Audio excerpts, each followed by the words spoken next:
मैं आप सभी को आज ओम्स लॉ के बारे में बताऊंगा एक्सप्लेन करके कि ओम्स लॉ क्या है, ओम्स लॉ का यूज़ कहाँ करते हैं। ये सारी चीज़ की जानकारी मैं इसी वीडियो में देने वाला हूँ, तो आप लोग बने रहिए। अब बारी बारी से हम लोग देखते जाते हैं ओम्स लॉ क्या है। ठीक है, ओम्स लॉ क्या है देखिए। अभी हम लोग कौन कौन सारा चीज़ पढ़ेंगे इसमें। इसमें जो है हम लोग पढ़ेंगे डिफिनेशन के रूप में जो है पोटेंशियल डिफरेंस क्या होता है, वोल्टेज क्या होता है, करंट क्या होता है, रेजिस्टेंस क्या होता है, ये सारी चीज़ के बारे में जानेंगे। और एक सिंपल सर्किट भी जानेंगे। ओम्स लॉ क्या है, प्रतिरोध का नियम क्या है, क्लासिफिकेशन ऑफ रेजिस्टेंस, ये सारी चीज़ के बारे में, स्पेसिफिक रेजिस्टेंस, ये चीज़ के बारे में अभी जानेंगे। ठीक है, ये सारी चीज़ के बारे में जानकारी प्राप्त करेंगे कि वोल्टेज क्या होता है, करंट क्या होता है, रेजिस्टेंस क्या होता है, ओम्स लॉ क्या है, प्रतिरोध क्या है, ये सारी चीज़ के बारे में अभी जानकारी प्राप्त करेंगे। तो देखिए, सबसे पहले हम लोग जानेंगे एक सर्किट को समझिए। आप सर्किट को समझेंगे तो बहुत ही जल्द आप लोग ओम्स लॉ को समझ जाएंगे। जैसे देखिए, ये सोर्स है, ये क्या है, सोर्स किसको कहते हैं, जिससे हम लोग कोई सप्लाई देते हैं ना, तो वही होता है उसका सोर्स। जैसे जनरेटर से अगर इस सर्किट को सप्लाई देंगे एसी, तो हो जाएगा इसका सोर्स। अब यहाँ हम लोग सेल से देते हैं, बैटरी से दे रहे हैं, है ना, तो ये इसका सोर्स हो गया। ठीक है, ये जो आप लोग ये वाला देख रहे हैं, ये आपका कंडक्टर हो गया। ये क्या होगा, कंडक्टर, जिसको वायर बोलते हैं, आप लोग तार बोलते हैं हिंदी में। ठीक है, आगे में मैंने एक रजिस्टेंस लगा दिया है, ये मेरा रजिस्टेंस है। ठीक है, इसकी प्रोटेक्शन के लिए मैंने एक स्विच डाल दिया, यहाँ पे देखिए एक स्विच डाल दिया है। तो आई होप आप लोग ये इस सर्किट को समझ गए होंगे। ठीक है, मैं आगे की सर्किट को समझा देता हूँ कि मैं इसको अभी हम लोग किस किस चीज़ के बारे में जानेंगे। देखिए, हम लोग जानेंगे करंट के बारे में, इलेक्ट्रिक चार्ज के बारे में, ईएमएफ के बारे में, पोटेंशियल डिफरेंस के बारे में, रेजिस्टेंस के बारे में, कंडक्टेंस के बारे में, पावर के बारे में, एनर्जी के बारे में, ये सारा चीज़ के बारे में हम लोग जानकारी प्राप्त करेंगे। ठीक है, तो मैं अभी आप लोग को दिखाता हूँ। सबसे पहले हम लोग जानेंगे करंट के बारे में। सबसे पहले हम लोग करंट के बारे में जानते हैं। देखिए, इलेक्ट्रॉन का फ्लो ही क्या कहलाता है, करंट कहलाता है। इलेक्ट्रॉन का फ्लो ही करंट कहलाता है।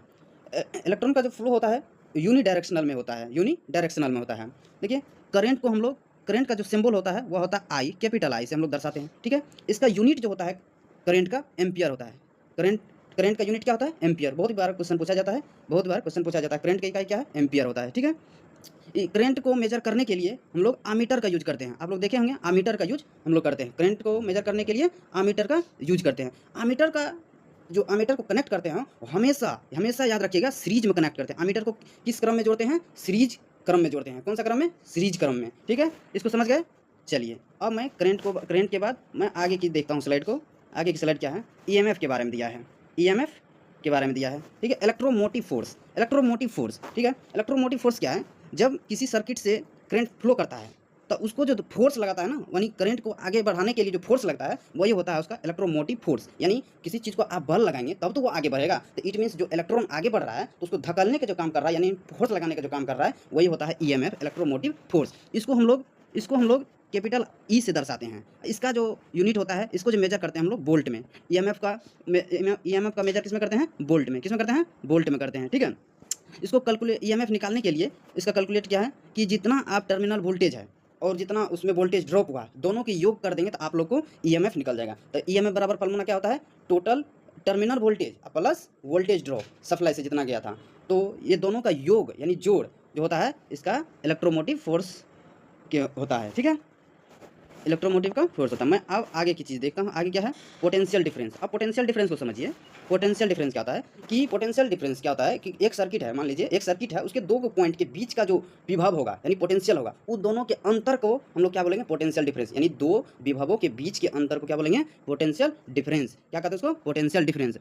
यह हमेशा क्या होता है, पोटेंशियल डिफरेंस ईएमएफ से हमेशा कम होता है। ईएमएफ से हमेशा क्या होता है, लेस होता है, कम होता है। ठीक है, इसको भी हम लोग पोटेंशियल डिफरेंस को भी हम लोग मेजर करते हैं वोल्ट में ही। पोटेंशियल डिफरेंस को ही किस में मेजर करते हैं, वोल्ट में मेजर करते हैं। ठीक है, इसको मेजर करने के लिए हम लोग कौन सा इंस्ट्रूमेंट का यूज करते हैं, वोल्ट मीटर का यूज करते हैं। किसमें करते हैं, वोल्ट मीटर का जो कनेक्शन होता है हमेशा पैरेलल में होता है।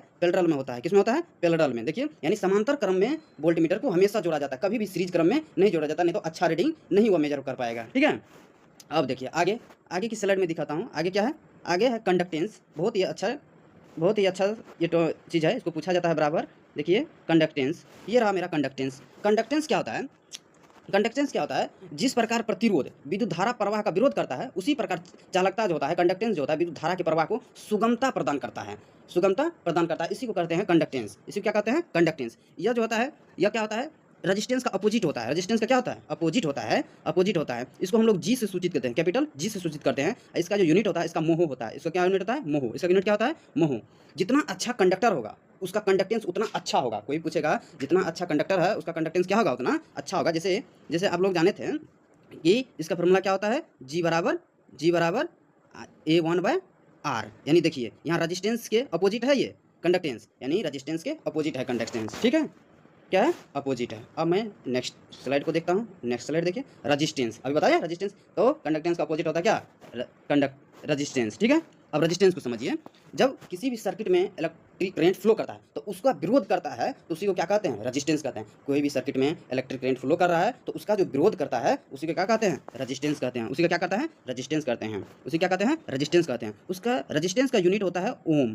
क्या होता है? ओम। देखिए ओम का ये सेम बोल रहा है, क्या रहा? सेम बोल रहा है। क्या रहा? सेम बोल रहा है। रजिस्टेंस जो है मटेरियल के कंपोजिशन पर डिपेंड होता है कि उसकी लेंथ क्या है, यानी उसकी लंबाई क्या है, उस कंडक्टर की, उसकी एरिया कितना है, यानी उसकी क्षेत्रफल कितना है, उस मटेरियल की टेम्परेचर कितना है, ये सारी चीज़ पर क्या करता है? डिपेंड रहता है। तो कोई पूछेगा कि मटेरियल की कंपोजिशन यानी रजिस्टेंस उसको कैसे मेजर करता है, तो उसकी लेंथ को देख करके, एरिया को देख करके और टेम्परेचर को देख करके।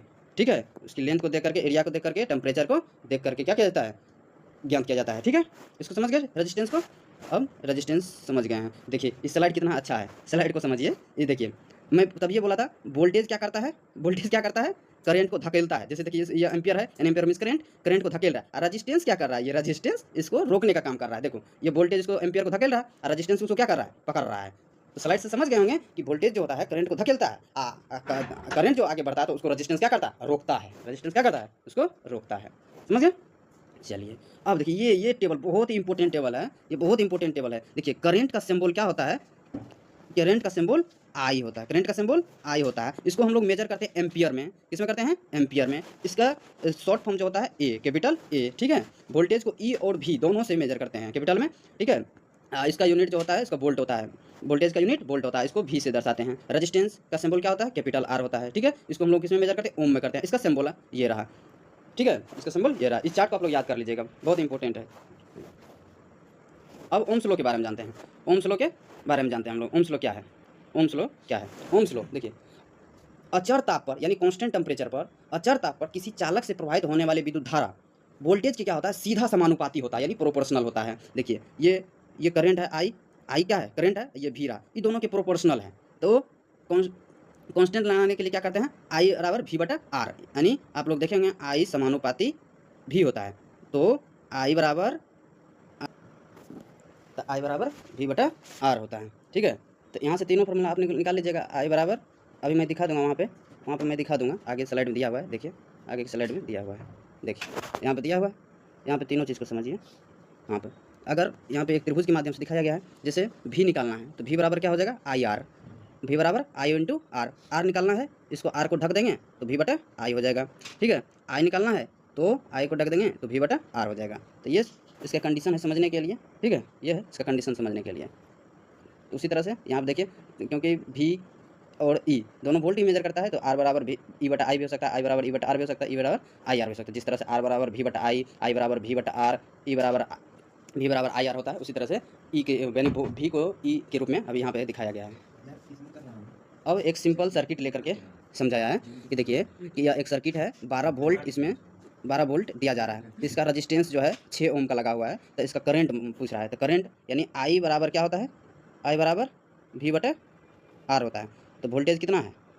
12, आज रजिस्टेंस 6, तो 6 दूनी 12 यानी 2 एम्पियर। करंट को एम्पियर मेजर करते हैं तो 2 एम्पियर क्या हो गया? इसमें 2 एम्पियर का करंट अभी फ्लो कर रहा है इस सर्किट। ठीक है, अब समझिए इसको। बहुत ही इंपॉर्टेंट स्लाइड है ये आप लोग के लिए, बहुत ही इंपॉर्टेंट स्लाइड है। देखिए क्लासिफिकेशन ऑफ रेजिस्टेंस, यानी रेजिस्टेंस को 3 भागों में बांटा गया। एक होता है लो रेजिस्टेंस, एक होता है मीडियम रेजिस्टेंस, एक होता है हाई रेजिस्टेंस। लो रेजिस्टेंस जो होता है 1 ओम से कम होता है। ठीक है, 1 ओम से कम होता है। जैसे आर्मेचर का रेजिस्टेंस जो होता है, आर्मेचर आप लोग मोटर जनरेटर पढ़े होंगे तो वहाँ आर्मेचर का रेजिस्टेंस जो होता है 1 ओम से कम होता है। ठीक है, मीडियम रेजिस्टेंस 1 ओम से ज़्यादा 100 किलो ओम से कम होता है। इस रेजिस्टेंस का यूज़ कहाँ करते हैं? जैसे बल्ब में हो गया, हीटर में हो गया, रिले हो गया, मोटर हो गया, स्टार्टर हो गया, ये सारा चीज़ में। ठीक है, हाई रेजिस्टेंस जो होता है 100 किलो ओम से ज़्यादा होता है। ठीक है, इसका यूज हम लोग insulation resistance of equipment and cable में हम लोग इसका यूज़ करते हैं। ठीक है, देखने के लिए मिलता है। तो मैं आगे, हाँ, law of resistance. Law of resistance resistance का नियम क्या है? देखिए, रजिस्टेंस का नियम होता है कि कंडक्टर का लेंथ जितना होता है उसका प्रोपोर्शनल होता है रजिस्टेंस, यानी लेंथ बढ़ा तो रजिस्टेंस भी बढ़ेगा, ठीक है। और रजिस्टेंस का इन्वर्स यानी उल्टा प्रोपोर्शनल होता है क्रॉस सेक्शन एरिया का, यानी जितना क्षेत्रफल उसका बढ़ेगा उसका रजिस्टेंस उतना घटेगा, ठीक है।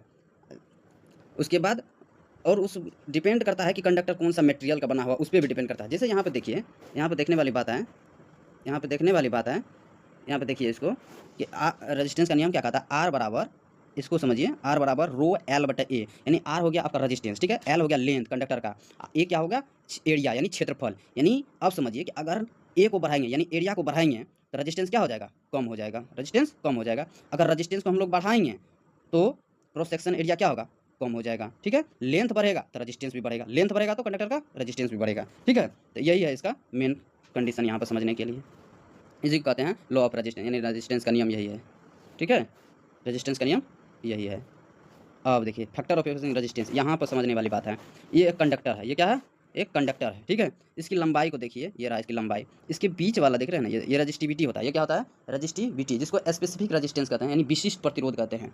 क्या होता है, विशिष्ट प्रतिरोध, ठीक है। अभी हम लोग विशिष्ट प्रतिरोध के बारे में भी जानेंगे, इस कंडक्टर के बारे में समझाया है। अब देखिए आगे, देखिए यहाँ पे जैसे ये कंडक्टर आपका छोटा था, ये कंडक्टर क्या था, छोटा था तो इसमें रेजिस्टेंस कम था। जैसे कंडक्टर बड़ा हुआ तो इसका रेजिस्टेंस बढ़ गया। ज़्यादा रेजिस्टेंस बढ़ने से कॉइल क्या होगा, गल जाएगा। कॉइल क्या होगा, गल जाएगा। गर्म ज़्यादा होने से कॉइल क्या होगा, गल जाएगा। तो यही बताया है इसमें। स्पेसिफिक रेजिस्टेंस के बारे में जानिए कि मान लीजिए एक कंडक्टर है 1 सेंटीमीटर लंबा, ठीक है, और 1 सेंटीमीटर का क्रॉस सेक्शन एरिया उसका है, उसका एरिया, तो उसका जो प्रतिरोध होता है वही होता है उसका स्पेसिफिक रेजिस्टेंस। वही क्या होता है, उसका स्पेसिफिक रेजिस्टेंस होता है, ठीक है। स्पेसिफिक रेजिस्टेंस का यूनिट होता है ओम मीटर। क्या होता है, ओम, क्या होता है, ओम मीटर, क्या होता है, ओम मीटर, ठीक है, ओम मीटर, ओम मीटर। स्पेसिफिक रेजिस्टेंस का यूनिट क्या होता है, ओम मीटर होता है। क्या होता है, ओम मीटर होता है। इसको समझ गए, चलिए स्पेसिफिक रेजिस्टेंस।